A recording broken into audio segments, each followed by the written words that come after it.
Considérons de plus près le Seigneur Jésus comme étant l'objet et la mesure de Dieu pour l'œuvre du Saint-Esprit en nous, cette nature entièrement autre qu'il représente. Et il y a un certain nombre de passages qui tous insistent sur la vérité. Ces passages des évangiles doivent être certainement avoir joué un rôle dans l'éducation des disciples. Il y a eu en premier lieu l'affirmation ou la déclaration faite aux Juifs, une chose terrible à dire en présence de ses disciples.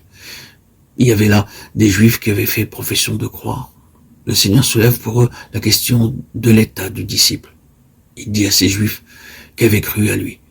Il n'est pas dit qu'ils aient cru en lui. Si vous demeurez dans ma parole, vous êtes véritablement mes disciples. Vous connaîtrez la vérité, et la vérité vous affranchira. Ils lui répondent aussitôt en se réclamant de leurs droits. Nous sommes la postérité d'Abraham, nous n'avons jamais été les esclaves de personne. Il insiste sur cette question de la vérité liée à lui-même. Si donc le Fils vous affranchit, vous serez réellement libre. Vous connaîtrez la vérité, et la vérité vous affranchira. La question de la postérité à laquelle ils appartiennent est soulevée et associée à cela. Nous avons cette déclaration.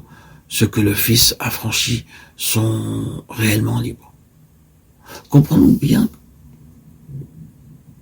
cette pensée. Connaître la vérité, c'est connaître le Fils. Être affranchi par la vérité, c'est être affranchi par la connaissance du Fils. Il dit ensuite aux Juifs, à ceux, je suppose, qui devaient être de l'espèce la plus violente, ces paroles d'une force incomparable. Le Père dont vous êtes issus, c'est le diable, et voulait accomplir le désir de votre Père. Il a été meurtrier dès le commencement, et il n'a pas persévéré dans la vérité. Il est menteur et le père du mensonge. Jean 8, 44.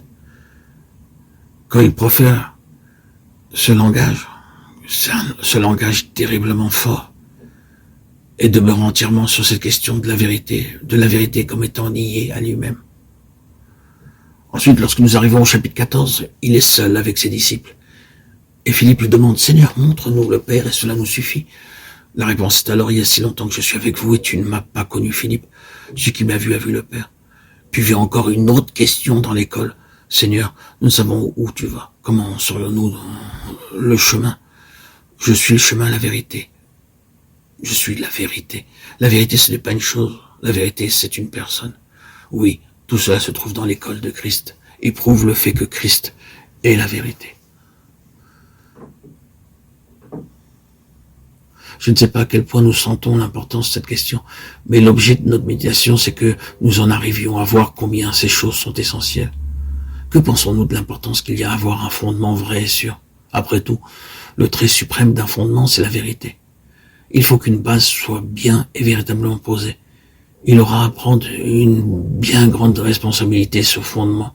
Une responsabilité qui touche à notre bien et à notre destinée éternelle, plus encore à la justification de Dieu lui-même. C'est pourquoi il doit être absolument vrai, et la vérité même. Et il nous appartient certainement, bien-aimés frères et sœurs en Christ, de savoir avec certitude où nous en sommes. Il faut, en d'autres termes, que nous en finissions avec toute notre incertitude, que nous répudions à jamais ce qui n'est pas réellement pur et absolument vrai dans notre position. C'est précisément sur cela que nous allons insister pour l'analyser. Les conséquences sont si grandes que nous ne pouvons pas nous permettre de garder quelque chose de douteux dans notre position.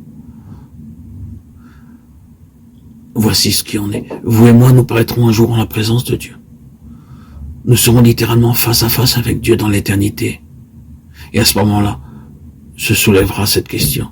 Est-ce que Dieu nous a jamais fait défaut en un seul point? Pourrons-nous dire à l'égard d'un seul détail, Seigneur, tu m'as fait défaut? Tu n'as pas été fidèle à ta parole? Non. Non, c'est une impossibilité.